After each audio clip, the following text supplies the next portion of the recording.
Bonjour à tous et bienvenue dans cette nouvelle vidéo dédiée à l'immobilier. Aujourd'hui, nous allons parler d'un sujet clé pour vos projets en 2025.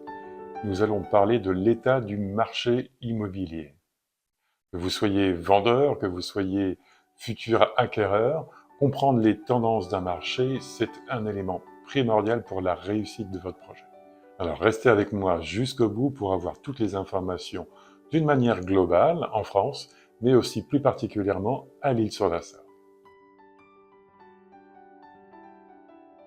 Alors le marché immobilier est influencé par de nombreux facteurs en France. Les taux d'intérêt, l'inflation, l'évolution démographique, la stabilité politique, et bien sûr l'offre et la demande. 2024 a été une année très compliquée, plus particulièrement le premier semestre 2024, parce que les taux d'intérêt des prêts immobiliers ont connu leur apogée au mois de décembre 2023. Donc résultat, le nombre de transactions a chuté à des niveaux que nous n'avions pas vus depuis 2015. Donc sachez qu'entre 2023 et 2025, on enregistre une baisse du nombre de transactions d'environ 40%. Et cette baisse a été plus marquée en région qu'en Île-de-France, comme on peut le constater sur ce second graphique. Nous avons l'Île-de-France qui apparaît en rouge et la ligne pour la province en bleu foncé. Bon, par chance, depuis le début 2024, ces taux sont dans un premier temps légèrement à la baisse et la baisse est accélérée, ce qui fait qu'on retrouve en ce début d'année 2025 une situation bien meilleure. Les conséquences de 2024, malgré tout, globalement, les prix dans l'ancien ont baissé d'environ 4-5% selon les régions, selon les secteurs. Et les délais de vente se sont vus très largement rallongés et les négociations ont été beaucoup plus importantes pour les transactions qui ont pu se signer. Bon, pour autant, les prix sont aussi très impactés par le marché local. Et là, maintenant, je vais vous parler plus particulièrement de l'Île-sur-la-Sarthe. Alors, en faisant donc ce focus sur l'Île-sur-la-Sarthe, qu'est-ce que l'on constate? Eh bien qu'à fin 2024, notre marché ne s'est pas si mal tenu que ça. On est sur une très légère augmentation de plus de 2%, qui s'est fortement corrigée sur le dernier trimestre de l'année 2024. Donc, la principale raison du maintien des prix à l'Île-sur-la-Sarthe, c'est une demande toujours très forte. Donc, pour autant, il faut aussi regarder vraiment en détail ce qu'il se passe. Donc là, ce que vous voyez, ce sont des données issues du site de Castorus, qui historise en fait tous les événements des annonces immobilières sur les plus grands moteurs de recherche Internet. Alors, on constate une tendance forte, une tendance très forte à la baisse pour un nombre certain d'annonces immobilières. Donc, si nous avons aussi des biens qui sont en vente depuis plus de 100 jours à l'Île-sur-la-Sarthe, ça n'est pas tant que nous n'avons pas d'acheteurs, c'est tout simplement un décalage entre le prix, la demande et la qualité de ces biens. Alors 2025, est-ce que c'est l'année de la reprise? Là, je pense qu'on peut en tout cas l'espérer, puisque depuis donc le deuxième semestre 2024, on a un certain nombre d'éléments qui se remettent en place sur ce marché. Et le premier et le plus important, c'est que les banques sont à nouveau prêtes à produire du crédit immobilier, ce qui est une excellente nouvelle. En octobre 2024, la production de crédit immobilier a progressé de 16,3% par rapport à octobre 2023. Il faut dire qu'en 2023, on était tombé bien bas.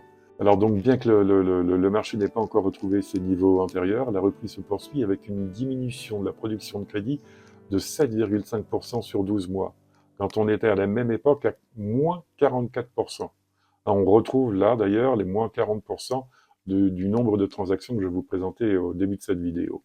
Les taux immobiliers qui aujourd'hui sont autour de 3% pour les meilleurs dossiers, une inflation bien stabilisée, une augmentation des salaires pour certains, des acquéreurs qui s'impatientent et souhaitent concrétiser des projets, et moins d'incertitudes politiques avec quelques premières décisions pour relancer le marché de l'immobilier, comme l'extension des taux après zéro, ou un soutien renforcé pour les primo-accédants. Tous ces éléments devraient faire une année 2025 bien meilleure que 2024. Première projection parle de 850 000 transactions sur l'année, ce qui serait déjà par rapport à 2024, donc une très belle progression. Maintenant, quel comportement adopter face à ces conditions? Alors, pour les vendeurs, c'est le moment de réfléchir à la valorisation de votre bien.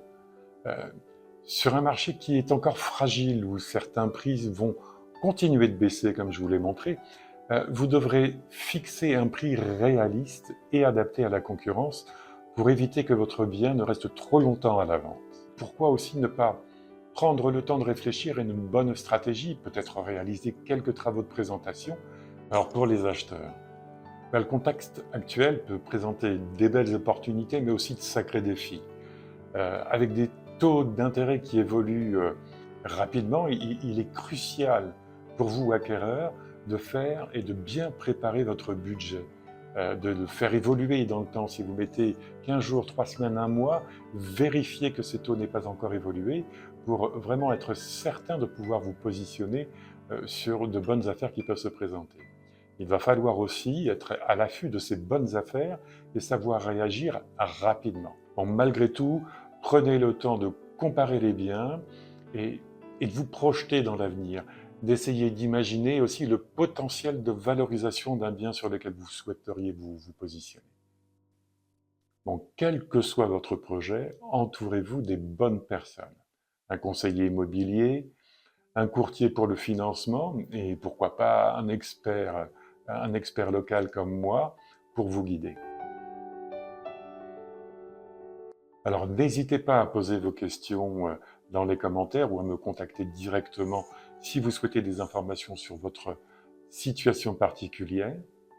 Donc vous retrouverez dans le post toutes les références de toutes les informations que j'ai pu citer dans cette vidéo. Et si vous souhaitez rester informé, eh bien abonnez-vous à ma chaîne. Je vous prépare pour la semaine prochaine, je pense, une grosse vidéo sur la rénovation énergétique de l'habitat, puisque nous avons maintenant quelques certitudes sur la politique 2025 qui va l'accompagner. Donc, à très bientôt.